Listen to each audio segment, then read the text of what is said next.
నమస్తే. అందరూ పాలక్ పన్నీర్ చేస్తారు కదా. మనం ఈరోజు పన్నీర్ పాలక్ ఎలా చేయాలో చూద్దాం.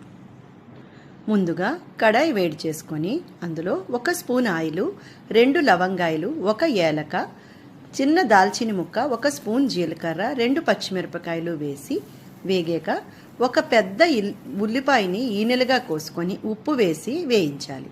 ఈలోగా పాలకూర కట్ చేసుకోవాలి. ఒక 150 గ్రామ్స్ పన్నీర్ని 4 జీడిపప్పులు కొద్దిగా నీరు వేసి మెత్తగా పేస్ట్ చేయాలి. 2 టమాటా ప్యూరీ చేయాలి.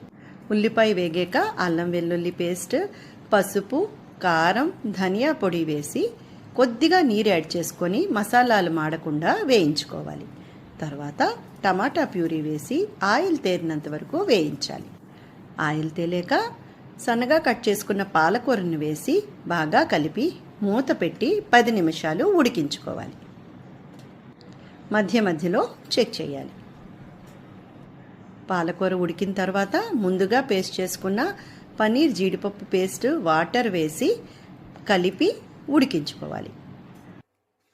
మనకి కావాల్సిన కన్సిస్టెన్సీ వచ్చిన తర్వాత స్టవ్ ఆఫ్ చేసుకోవడమే. కొంచెం చిక్కగా ఉంటే ఈ కూర బాగుంటుంది. 1 స్పూన్ నెయ్యి, 1/2 స్పూన్ జీలకర్ర, 6-7 వెల్లుల్లి రెబ్బలు పొడుగుగా కట్ చేసి 1/2 టీ స్పూన్ కారం వేసి తడక వేసుకోవాలి.